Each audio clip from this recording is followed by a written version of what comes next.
Well, there's a wonderful gold round piece of art there, which I felt was channeling this brightness, but no such luck. Need all the help we can get on that front actually at the moment, because it's been horrific, hasn't it? Yucky, awful, you name all sorts of words I could pick to describe it.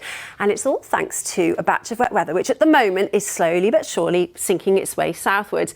Now, it's a cold front, and that is important, and I'll explain to you exactly why.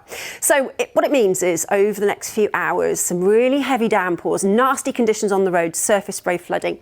But what it also does is allow a northerly airflow. You'll notice that tonight. Now then, the fly in the ointment to all of this is that tomorrow morning we've got another frontal system that'll start to work its way back up towards the north.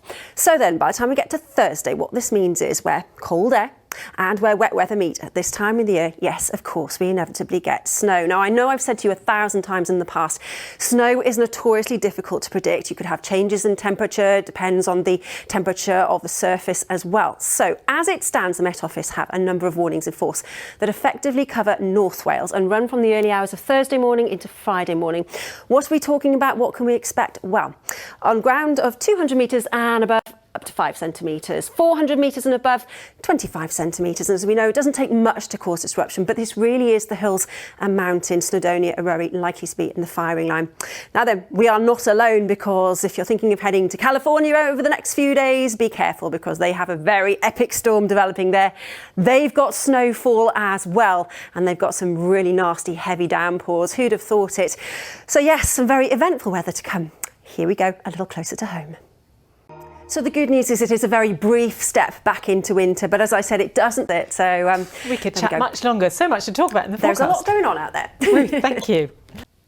Well, where to start, quite frankly. It's thoroughly miserable out there at the moment. We've had this cold front sinking its way southwards over the last few hours, clearing from the north already and tending to clear then from the rest of Wales during the first part of tonight. A very different weather story to tell then by the second part of tonight.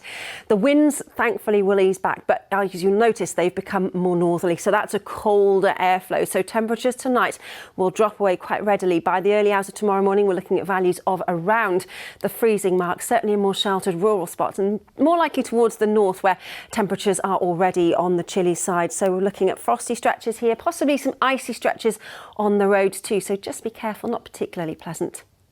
So by the time most of us wake to tomorrow morning, it will be a dry story, a frosty start for some, but there'll be lots of blue sky and sunshine. Quite a different feel, back to winter in effect, but welcome blue sky and sunshine. The sunshine turning a little bit hazy by the time we get into tomorrow afternoon. But temperature-wise, feeling the chill throughout, struggling to get much above 7 or 8 in Celsius, which actually is really where it should be at this time of the year, but it's been so incredibly mild recently.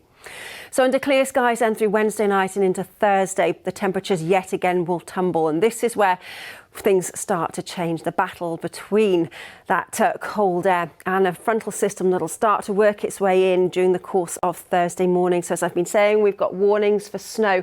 For northern areas in particular, the hills and mountains likely to be worst affected, but we could see some falling and possibly settling at lower levels, clearing though by the early hours of Friday.